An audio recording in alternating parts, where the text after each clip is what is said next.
بەمانەوەمان لە ماڵەکانی خۆماندا وەک پێڕەوکردنی ڕێنمایەکانی وەزارەتی تەندروستی دەتوانین ژیانی خۆمان و خێزان و ئازیزانمان بپارێزین.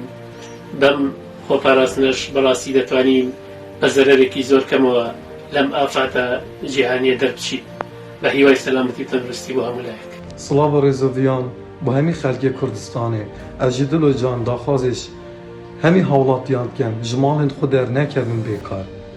Rojê xweş pêşiya me ne înşallah em diaş Xwedê dixwazin ku ev vayrosê kujek nemîte dunyayê xirêj nav miletê me bar ket ta ku careka dî pêk ve nav kesûkarên xwe da nav xêzanên xwe da hemî şad bîne ve û Kurdistaneka xweş û aram bibînin.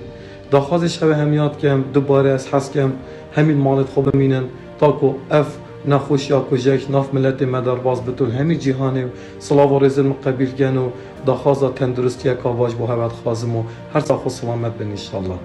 لە قەزای چۆمانەوە من ڕۆمان دیلمانی داواتان لێ دەکەم لە ماڵەکانتان بمێننەوە ئەگەرچی سەختیش بێت کاریگەری هەبێت لەسەر ژیان و گوزەرانمان بەڵام با سەختێکی کاتی نەکەینە سەختێکی هەمیشەیی لەسەر ژیانمان. با ڕێگا نەدەین ئاسەواری ڤایرۆسی کۆرۆنا کە نەک هەر کوردستان بگرە جیهانیشی بەخۆیەوە سەرقاڵ کردووە بمێنێتەوە لەسەر ژیانمان ببێتە هۆی لە دەستدانی ئازیزانمان. تکایە با هەمومان هاوکار بین بۆ تێپەڕاندنی ئەم دۆخەی کە لە کوردستان و بگرە جیهانیش هەیە. هیوای سەلامەتی و لەش ساغی بۆ هەموو لایەک دەخوازم.